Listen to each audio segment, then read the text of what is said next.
Quelles sont les pires et les meilleures choses dans la saison 3 de House of Dragon? Bonjour à toutes et à tous, ici Mordren et aujourd'hui je vous livre mon top 15 et mon flop 15 de la troisième saison de House of Dragon. Objectif, dégager le pire et le meilleur de cette saison du spin-off de Game of Thrones. J'ai plein de choses à dire, alors c'est parti. En flop 15, des armures bouées. Cette saison 3 nous a ménagé plusieurs surprises assez peu crédibles en nous faisant croire à la mort de deux personnages par noyade, tout ça pour nous les faire revenir après, sans aucun problème.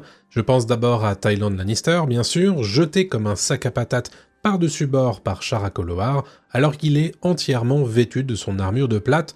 Même chose pour Corlys Velaryon, qui combat durant la bataille du Gosier et est perdu dans l'action. Corlys est, semble-t-il, rejeté par les vagues sur le rivage, sans encombre, et pareil pour Tyrion Lannister, qui s'en sort, on ne sait trop comment, alors même que Shara Koloar et ses marins se moquaient de son armure, pas très pratique en mer, et oui, tomber à l'eau en armure, c'est la mort assurée, nous dit-on, si bien que Tyrion leur répond qu'il ne compte tout simplement pas tomber à l'eau, problème réglé. Au final, aussi bien Tyrion que Corlys s'en sortent alors qu'ils tombent à l'eau en armure, donc j'ai qu'une solution en tête, les armures de Westeros sont en réalité des bouées, je vois que ça. En top 15, la qualité de prod au global. On aura beau dire ce qu'on veut de House of Dragon, il n'y a pas beaucoup de séries qui sont capables d'afficher une telle qualité de production de nos jours. Je pense aux décors faits en dur, aux costumes et aux armures qui prennent des semaines, voire des mois à confectionner, mais aussi aux effets spéciaux qui donnent une échelle impressionnante à ce monde et rendent les dragons si vivants. Bref, quand on se lance dans un épisode de House of Dragon, on sait qu'on va en prendre plein la figure, et cette saison 3 n'a clairement pas déçu sur ce point-là. En flop 14, le foreshadowing trop souligné. J'aurais beaucoup de choses à dire sur l'écriture de cette saison 3 et ses facilités, mais pour commencer, je voudrais pointer du doigt quelque chose que je vois trop peu critiqué sur cette saison, c'est le fait que la série surligne tellement ses effets d'écriture, que ce soit des effets d'annonce ou des structures entre personnages, que ça en devient parfois lourd. Je pense notamment aux nombreuses séquences qui viennent surligner le pourquoi du comment d'Ulf qui va trahir Rhaenyra et Daemon. On lui tape une fois dessus, puis deux, on le rabaisse à de nombreuses reprises, on le prive de taverne, on l'entend désirer une seigneurie. Bref, je comprends bien que tout ceci est fait pour rendre le choix de trahir logique pour le personnage, mais c'est répété tellement régulièrement que ça ne laisse aucune place à une éventuelle surprise le jour J. Même chose, la série répète tellement souvent les parallèles de scènes entre Aemond en saison 3 et Daemon en saison 2 que ça en devient répétitif et lourd. Autant le parallèle est intéressant, bien sûr, autant on n'a pas besoin de le surligner à ce point, on avait compris les deux premières fois, je pense. En top 14, l'ambiance sonore. J'ai parlé de la production de la série qui est exceptionnelle et mériterait de nombreux prix, mais il y a autre chose qui met en valeur tout cet univers visuel, c'est l'ambiance sonore que nous propose Ramin Djawadi. Ici, les thèmes mélodieux se font rares dans cette saison 3, qui vient surtout accompagner une ambiance délétère qui marque ces 8 épisodes. Je pense par exemple aux violons discordants de l'épisode 3 qui viennent appuyer un sentiment de malaise au moment de débuter le règne de Rhaenyra. Le compositeur se permet même de revisiter le thème principal de Game of Thrones en lui ajoutant des tambours de guerre qui nous font bien ressentir que House of Dragon entre dans une nouvelle ère avec la saison 3 dès le générique. En flop 13, Criston Cole qui a été expédié. Je le disais, on entre dans le dur avec cette saison 3, qui est l'avant-dernière de la série, et il faut se rendre à l'évidence, beaucoup d'événements et notamment de morts de personnages doivent avoir lieu avant de pouvoir conclure la série. C'est le cas dans cette saison 3, qui enchaîne les morts à un rythme soutenu, mais qui ne donne pas toujours l'occasion à ces personnages de briller. Je pense par exemple aux adieux tranchants à Otto Hightower, à la fin de l'épisode 2. Je sais bien que le moment est fait pour choquer, mais quel dommage de ne pas avoir pu profiter de ce personnage un peu plus longtemps. J'ai surtout été gêné par l'arc de Criston Cole dans cette saison 3, en réalité. J'ai le sentiment que le personnage n'atteint même pas la demi-heure de temps d'écran cette saison, alors qu'il y meurt. Ça m'a donné l'impression que le personnage était plutôt expédié, après avoir été englué dans une sorte de stress post-traumatique depuis la mid-saison 2, autant je n'ai rien à redire sur sa mort qui me semble assez fidèle à celle du livre, dans son absence de gloire possible, autant je trouve décevant que la série ait eu si peu de choses à dire sur lui dans cette troisième saison. En top 13, les performances d'acteurs. La saison 3 de House of Dragon est à nouveau marquée par de très belles performances d'acteurs. Difficile de ne pas parler ici d'Emma Darcy, qui relève à nouveau le défi imposé par les nombreuses tribulations de Rhaenyra Targaryen. Je pense qu'une des scènes qui m'a le plus marqué cette saison, c'est le moment où Rhaenyra découvre que son fils aîné Jaehaerys est mort, et c'est en grande partie dû à l'acting d'Emma Darcy que j'ai trouvé tout bonnement déchirante lorsqu'elle s'en prend à la dépouille de son fils, incrédule que son effronterie l'ait mené directement à la mort durant la bataille du Gosier. C'est loin d'être le seul moment où Emma Darcy a été incroyable cette saison, mais c'est celui-ci qui me revient le plus à l'aune de cette saison 3. En flop 12, un ventre mou dans les épisodes 4, 5 et 6. Je reparlerai juste après du rythme de la saison, mais je dois bien avouer que la saison 3 entre à nouveau dans une sorte de ventre mou à la mi-saison. Je dirais que les épisodes 4, 5 et 6 sont ceux qui ressortent le moins dans mon esprit quand je réfléchis à cette troisième saison. La faute à des scènes qui se répètent un peu trop souvent sur les mêmes enjeux, mais aussi au sentiment que le temps s'étire de façon artificielle avant le rush des 2 derniers épisodes. En top 12, un rythme et une structure correctement travaillés. Pour autant, je dois dire que j'ai été globalement assez satisfait par le rythme et la structure proposés dans cette troisième saison. C'est un sentiment qui est bien sûr aidé par l'expérience de la saison 2, dont le rythme était clairement bancal, donc la saison 3 paraît mieux travaillée de ce point de vue-là. C'est surtout que j'ai bien vu que chaque épisode apportait quelque chose pour ses personnages, mais aussi des scènes qui viennent replacer le conflit dans son histoire. Même les épisodes les plus lents ont tous quelque chose à proposer. L'épisode 4, c'est la scène entre Daemon et Rhaena. L'épisode 5, c'est la découverte des manteaux d'or assassinés dans leur caserne. L'épisode 6, c'est la mort de Criston Cole, bien sûr. Même dans le ventre mou de la saison, j'ai trouvé des moments qui ont su grandement m'intéresser, et c'est sans compter les plus petites scènes qui viennent développer les personnages, bien sûr. En flop 11, des développements de personnages plutôt expédiés. Malgré tout, j'ai tendance à penser que certains développements de personnages paraissent un peu trop expédiés dans cette troisième saison. C'est particulièrement le cas, je trouve, dans la relation qui naît entre Baela et Alyne de Karen. On les voit discuter une fois sur la plage à la recherche de Corlys, puis leur deuxième scène les fait s'embrasser. Ici, j'ai le sentiment qu'il nous manquerait presque une scène pour être moins choqués par cet événement romantique, car pour nous, ça donne surtout l'impression que Jaehaerys vient de mourir et que Baela part déjà dans les bras d'un autre. Ce n'est pas le seul développement que j'ai trouvé un peu trop rapide cette saison, je dirais qu'il y a un fossé entre le traitement de Miss Arya par Rhaenyra dans l'épisode 7, où elle l'embrasse et couche avec elle, et un épisode plus tard, dans l'épisode 8, où elle décide de la renvoyer de Port-Réal. Ici, pareil, je dirais qu'il nous manque un moment pour expliciter quel est le raisonnement de Rhaenyra vis-à-vis de ce licenciement. Pourquoi maintenant? Pourquoi comme ça? J'ai trouvé ça un peu rapide. Surtout pour un choix qui aura sans doute des conséquences dans la saison 4, j'imagine.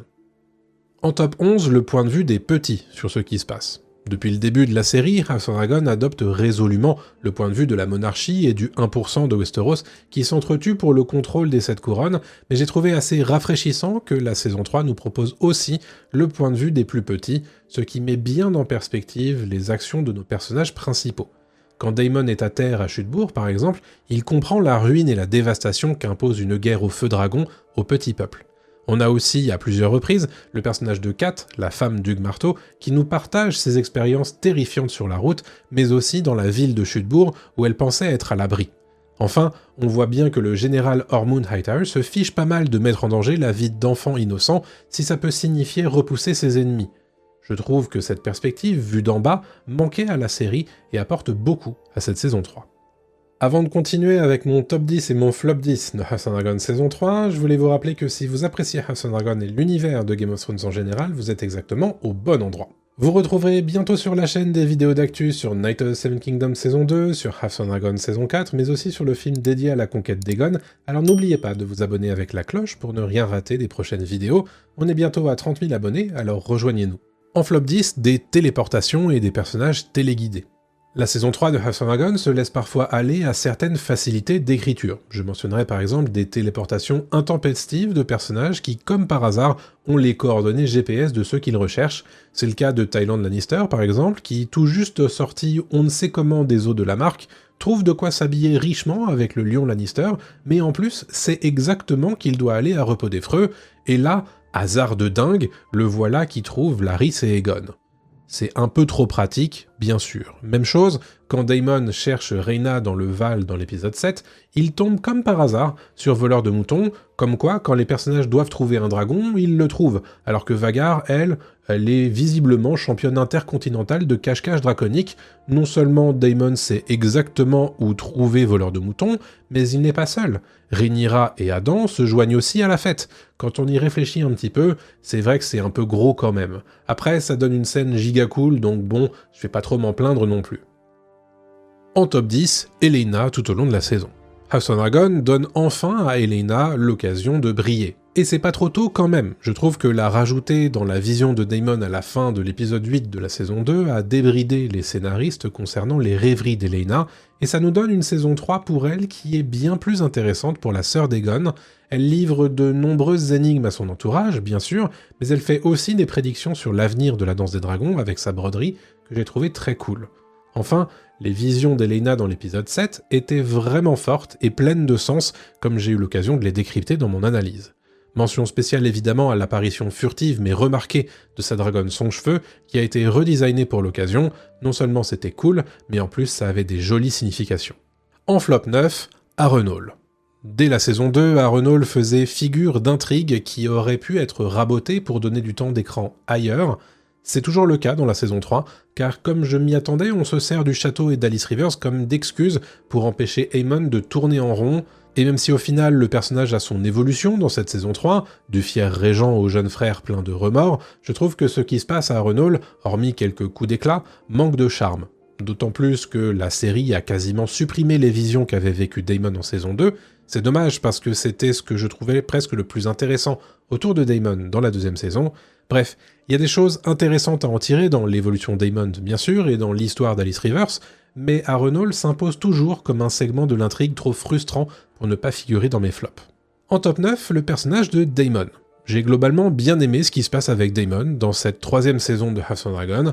Les différents éléments de l'intrigue le piègent comme un lion en cage à Port-Réal en lui laissant peu de marge de manœuvre, et on sent bien qu'il est poussé dans ses retranchements face au meurtre en série des Manteaux d'Or. Malgré tout, ces idées semblent infusées dans l'esprit de Rhaenyra qui finit, on le verra dans l'épisode 8, par devenir pleinement son pendant féminin à la fin de la saison. Si la performance de Matt Smith n'est pas toujours parfaite, j'ai apprécié le voir parfois dans un jeu discret lorsqu'il regrettait la mort de Simon Strong, ou lorsqu'il se découvrait des remords en tant que père absent, pour Rhaena par exemple. Il était d'ailleurs temps que Daemon joue un peu son rôle de père, et je trouvais ça cool que son rôle de père s'oppose directement à son rôle de mari, ça a rendu son parcours plus dramatique dans la saison 3 à mon sens. En flop 8, des nouveaux personnages sous-exploités. Il y a quelque chose qui m'a un peu choqué dans cette troisième saison, c'est la façon dont elle a totalement sous-exploité certains des nouveaux personnages qu'elle a elle-même introduits. Je pense ici tout particulièrement à cette archère, tout de noir vêtue, avec du maquillage noir autour des yeux, que la série ne prend même pas la peine de nommer, si bien que si je ne vous disais pas qu'il s'agit d'Alysanne Nerbosque ou Alysanne Blackwood, ici ou bien dans mes décryptages d'épisodes, vous ne sauriez sans doute pas de qui il s'agit. Je trouve ça franchement dommage qu'on introduise si mal des nouveaux personnages. C'est un peu moins vrai pour Jon Roxton, qui lui au moins est nommé et a l'occasion de briller dans l'épisode 8 avec son duel face à Daemon, mais globalement, dans le reste de la saison 3, il n'est qu'un homme de main glorifié pour Ormond Hightower. En top 8, je voudrais parler de Roderick Dustin et des Loups de l'Hiver. Parmi les nouveaux personnages introduits, il y en a un qui sort son épingle du jeu, c'est Roderick Dustin. Si on accepte l'épisode 8, j'aurais dit que Tommy Flanagan n'était sans doute pas aussi bien exploité que je l'aurais aimé, mais avec l'épisode final, l'arrivée de Roderick et des Loups de l'Hiver prend enfin tout son sens. On a un Roderick qui a soif de sang et de mort, et sait exactement faire ce qu'il a à faire, mention spéciale évidemment à son duel expéditif face à Ormond Hightower, qu'il envoie chez les morts à sa façon, et puis j'ajouterais que son arrivée dans l'épisode 1 avec la réplique du livre m'a beaucoup marqué, tout comme la séquence de préparation au combat, avant Chutebourg, qui est digne d'un haka nordien, j'ai trouvé ça trop stylé. En flop 7, le sentiment global qui reste énormément à traiter et pas assez de temps pour le faire en 8 épisodes. J'ai dit tout à l'heure qu'il y a une sorte de ventre mou dans les épisodes 4, 5 et 6, et ça a tendance à me surprendre parce que je m'attendais à ce que la saison 3 entame une sorte de rush à marche forcée vers son final à la fin de la saison 4. Et au final, c'est présent dans l'épisode 8, oui, mais pas tant dans le reste de la saison qui n'enchaîne pas les événements à une vitesse si vertigineuse. En tant que lecteur, ça me laisse avec un drôle de sentiment qu'il reste énormément de choses à traiter dans la saison 4 et qu'il n'y aura pas assez de temps pour le faire en 8 épisodes. Donc soit la saison 4 va rusher comme pas possible, soit elle va couper beaucoup d'événements, soit les deux, et ça m'inquiète un peu. En top 7, des surprises qui fonctionnent. Un peu plus tôt dans la vidéo, je vous disais que la série surlignait un peu trop ses effets d'annonce, ce qui rendait la série assez surprenante. C'est sans doute aussi pour ça que mes théories hebdomadaires sont souvent les bonnes, c'est que la série est plutôt limpide sur ce qui va se passer, parfois trop même. Mais ça n'empêche pas qu'on aura eu des surprises, même quand on est lecteur de Feu et Sang. Je pense particulièrement à la découverte des manteaux d'or assassinés par Daemon dans l'épisode 5, le mix entre le choc visuel et la surprise était parfaitement réussi, je trouve, et je dirais même que dans l'épisode 7, intégrer la confirmation de la trahison d'Ulf était maligne, car je m'attendais pas à ce qu'il nous l'annonce noir sur blanc avant même la bataille de Chutebourg. Bref, les scénaristes sont peut-être pas très subtils, mais ils savent ménager certains effets malgré tout. En flop 6, le faux d'Aeron. Un effet que je n'ai pas compris dans cette saison, c'est celui du faux d'Aeron qui apparaît au début de l'épisode 3, tout ça pour être désamorcé dès la fin de l'épisode. J'ai bien compris que ça montrait l'esprit stratégique d'Ormund face à Daemon, qui n'avait jamais rencontré son neveu, ok, mais je me demande à quel point c'était vraiment nécessaire. Le seul truc positif que j'aurais à dire sur cette surprise un peu bizarre, c'est qu'ils ont pas fait durer ça sur plusieurs épisodes, c'est déjà ça, mais au bout du compte, une fois la saison 3 terminée, je vois pas trop l'intérêt de ce passage dans l'épisode 3, à part pour donner une excuse un peu flinguée au fait que l'armée Hightower ne soit pas brûlée immédiatement, et qu'elle puisse avancer sur Chutebourg, mais même ça, je trouve ça trop gros car je ne peux pas m'imaginer qu'on ne prévienne pas Rhaenyra ou Daemon que l'armée continue d'avancer au final. Bref, j'ai pas aimé cette phase de la saison. En top 6, Gwaine est le vrai d'Aeron. Autant le coup du faux d'Aeron m'a fait flipper concernant le traitement du personnage, autant j'ai été agréablement surpris par le vrai d'Aeron durant cette saison 3 de House of Dragon. Alors oui, il a les cheveux roux de sa mère, et je sais que ça vous a beaucoup posé de questions, mais ce serait pas le premier Targaryen à avoir les cheveux de sa mère. En tout cas, ce d'Aeron-là m'a intéressé d'abord dans sa façon d'être totalement sous la coupe d'Ormund, mais aussi dans ses principes de bonté qui manquent beaucoup à House of Dragon. Je dirais même que c'est un des personnages que j'aurais aimé plus voir dans cette saison 3. Daeron forme d'ailleurs un duo très cool avec Gwaine, dont j'ai trouvé l'intrigue bien plus intéressante dans cette saison 3, à partir du moment où il rejoint Daeron justement. Gwaine s'impose un peu comme le seul Hightower à avoir une vraie ligne directrice, celle de protéger Daeron, un gamin qui a bien besoin de tendresse d'ailleurs. Avant de vous livrer mon top 5 et mon flop 5 de cette saison 3 de House of Dragon, sachez que mes abonnés soutiens reçoivent mes vidéos en avance, mais aussi des contenus en exclusivité. Comme des réactions nostalgiques, en ce moment on se fait la série Rome de HBO et des lectures de Feu et Sang. Si c'est le genre de choses qui peuvent vous intéresser, rejoignez la chaîne YouTube, ma page Ulule ou bien Ko-fi, et faites partie des vrais dragons qui soutiennent la chaîne. Un grand merci à eux. En flop 5, des personnages secondaires qu'on oublie trop vite. On le sait, il y a beaucoup de personnages dans House of Dragon et encore plus dans Feu et Sang, et ça implique qu'il n'y a pas assez de temps d'écran pour tout le monde. Ça s'est ressenti à nouveau cette saison, je dirais que certains personnages secondaires ont eu la chance d'avoir des scènes rien que pour eux en saison 3, mais les scénaristes ont malgré tout tendance à les oublier un peu vite. Je pense par exemple à Adan Karen, qui n'est qu'une espèce d'éclaireur pour Rhaenyra, un peu comme Baela, même si elle a un peu plus de scènes cette saison, notamment pour exprimer ses regrets suite à la mort de Jace. Rhaena, elle aussi, a quelques scènes d'intérêt avec Daemon et Jaina Arryn, mais dès qu'elle est de retour à Port-Réal, elle disparaît. Genre, j'aurais bien aimé la voir confrontée à Rhaenyra dans l'épisode 8 par exemple, mais non, elle n'apparaît même pas dans l'épisode final, et pour finir, je dirais que Hugh Marteau est sans doute celui qui aurait le plus mérité de briller dans cette saison 3, mais les scénaristes font le choix de le faire passer derrière Ulf le Blanc, ce qui est dommage à mon sens. Au final, ça donne à Hugh un arc partiel dans cette saison 3, Dragonnier fait chevalier, il tombe de haut face à sa femme à Chutebourg, tout ça pour se rendre auprès d'elle durant la bataille contre les ordres de Rhaenyra et découvrir que Kat est morte. J'ai trouvé que c'était pas suffisant pour ce personnage. En top 5, le personnage d'Ormund. Autant j'en attendais plus de Hugh Marteau, autant j'en attendais moins d'Ormund, et bah j'ai été servi, hein. Bon, déjà, James Norton propose quelque chose d'inédit avec ce personnage très antipathique et sûr de sa propre qualité, mais aussi dans sa façon de regarder Daeron avec fierté, tout en le rabaissant toujours et en faisant preuve d'une maîtrise tout à fait perfectible de sa propre colère. Et puis Ormund est aussi un personnage de stratège qui semble réfléchir 4 coups en avance, et ça marche globalement, surtout face à un démon, disons, plus direct. Je dirais qu'Ormund rejoint les personnages qui auront marqué une saison avant de la quitter aussitôt, un peu comme Oberyn Martell dans Game of Thrones par exemple, ou bien Baelor Targaryen dans Night of the Seven Kingdoms. Et c'est tout de même un joli club à rejoindre pour Ormund, vous trouvez pas ? En flop 4, le personnage d'Alicent. Bon, que dire sur ce flop 4, j'imagine que vous y attendiez. J'aurais certainement pu le mettre plus haut encore dans le flop, mais Alicent est vraiment un personnage avec qui j'ai beaucoup de mal depuis la saison 2. Aucun souci avec Olivia Cooke évidemment, qui est une excellente actrice, juste je trouve que l'écriture d'Alicent est en dessous, et donne surtout l'impression que les scénaristes ne savent plus trop quoi faire d'elle, alors que c'était pourtant très clair dans le livre qu'ils ont choisi de ne pas adapter la concernant. Si bien qu'on se retrouve avec un personnage dont le seul objectif cette saison est de sortir Elena de Port-Réal, peu importe ce qu'on lui demandera de faire, et Alicent se laisse faire, voire même agit personnellement à l'encontre de ses propres fils, que ce soit Aegon dans la prise de Port-Réal, ou Aemon qu'elle tente de tuer elle-même quand Adrian Redford est incapable de le faire.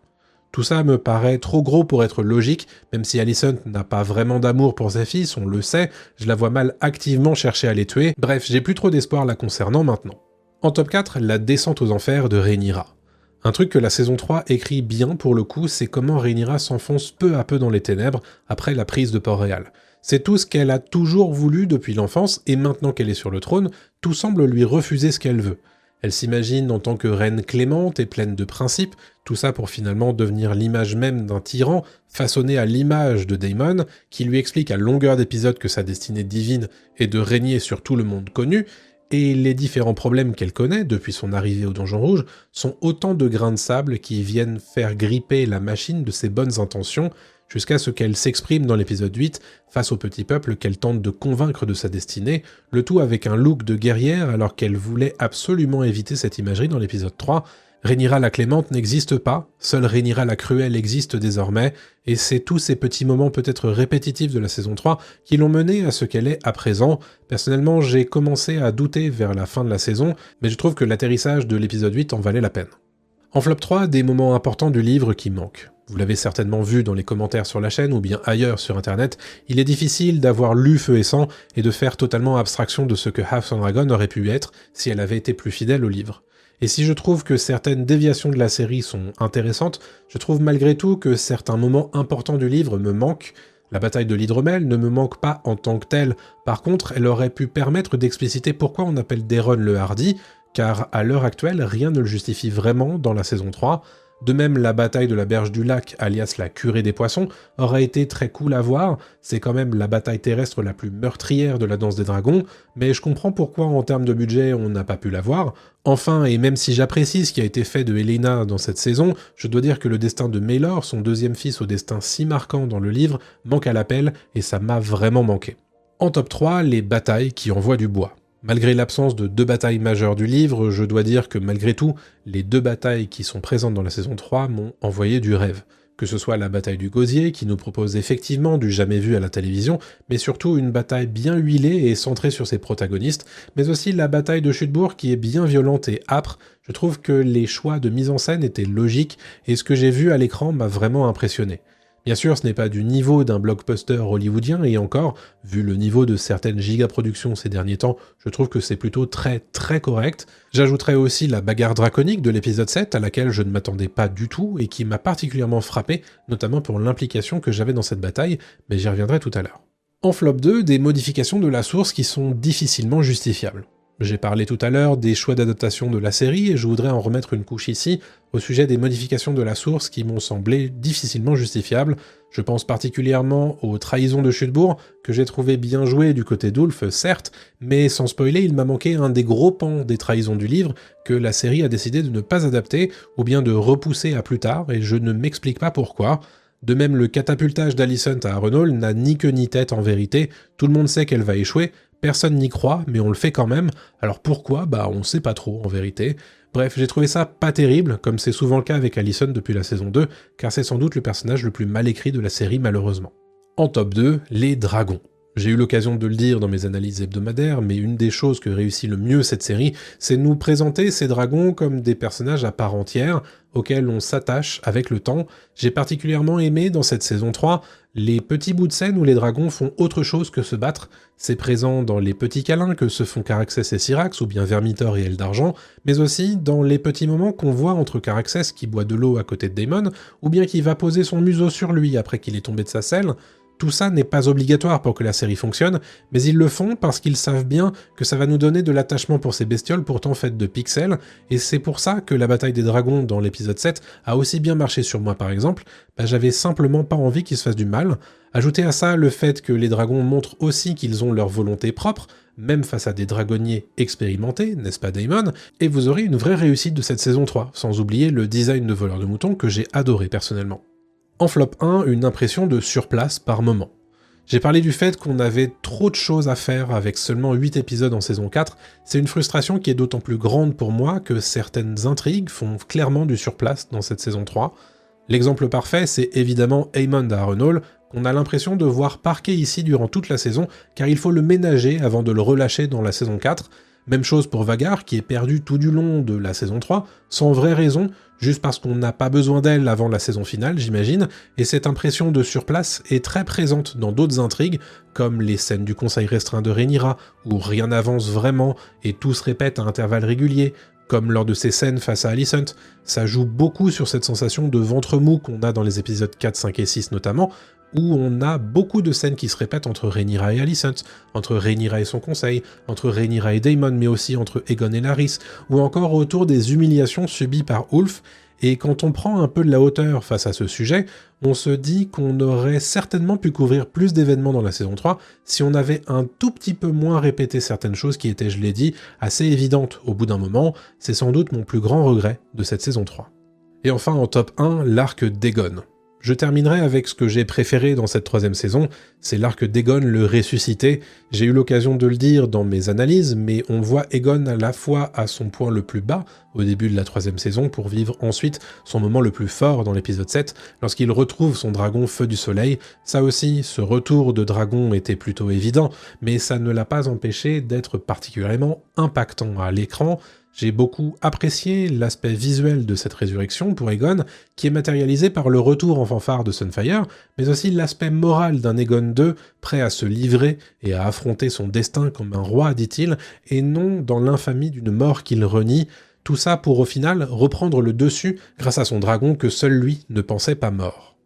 Le virage à 180 degrés d'un Aegon au plus bas, puis de retour à 100% est évidemment à mettre en perspective avec celui d'un Aemon dans toute confiance qui va être brisé par trop de temps passé à se morfondre à Harrenhal, le tout parfaitement ponctué par le retour d'un Aegon qui jubile. Si je ne devais retenir qu'une seule scène de la saison 3, ce serait sans doute assez dur, mais je choisirais sans doute la scène du retour de Sunfire qui me semble avoir sa place parmi les meilleures scènes de toute la licence de Game of Thrones, au même titre que le jugement des 7 de Night of the Seven Kingdoms saison 1 par exemple. Je voulais terminer avec mon avis global sur cette saison. Vous l'avez vu tout au long de cette vidéo, il y a du bon et du moins bon dans cette saison 3 de House of Dragon. Pour ma part, cependant, j'ai été sacrément satisfait par le divertissement qui m'a été apporté sur cette troisième saison, alors même que je commençais à douter d'elle après une deuxième saison frustrante et décevante. Alors il y a de la frustration dans cette troisième saison, oui c'est vrai, mais il y a aussi tellement de qualités que j'ai pu énumérer dans cette vidéo, tout comme dans mes vidéos d'analyse hebdomadaires, qu'elles contrebalancent les faiblesses, les facilités et les maladresses dont fait preuve House of Dragon à mon sens. À titre personnel, j'ai aussi ressenti un vrai bonheur à traiter cette troisième saison chaque semaine en votre compagnie, au rythme de mes 3 vidéos et de mon live de débrief par semaine, et ça n'aurait pas été aussi agréable si la saison 3 avait été vraiment mauvaise. Je sais aussi que de mon côté, j'ai appris à cloisonner le livre que j'adore et la série que j'arrive à apprécier en tant que série, ce qui m'aide aussi grandement à profiter des bons moments que nous propose House of Dragon chaque semaine. Pour finir, il me semble que désormais, le défi qui se pose face aux scénaristes de terminer leur série avec seulement 8 épisodes dans la saison 4 est tout bonnement herculéen. Pour avoir lu le livre, je ne sais pas comment ils vont réussir, mais je trouve que cette troisième saison m'a plutôt rassuré quant à leur capacité à s'en sortir. Maintenant, il nous reste à attendre 2 ans avant de voir le résultat de leurs travaux. Quels sont vos tops et vos flops de cette saison 3 de House of Dragon? Dites-moi tout dans les commentaires, ça m'intéresse vraiment. Quant à moi, je vous laisse avec cette vidéo qui revient sur les problématiques qu'a George R. R. Martin avec House of Dragon, et je vous dis à la semaine prochaine pour une vidéo dédiée à la saison 4 de House of Dragon. À très bientôt tout le monde, salut à tous.